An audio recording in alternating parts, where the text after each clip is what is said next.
ॐ सोमनाथाय नमः। ॐ मल्लिकार्जुनाय नमः।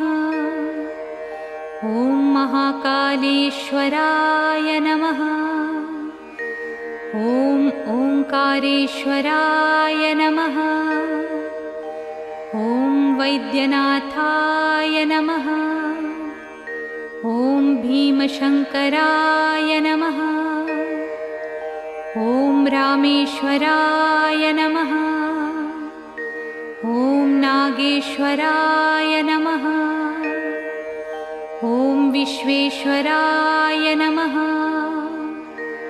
ॐ त्र्यंबकेश्वराय नमः। ॐ केदारेश्वराय नमः।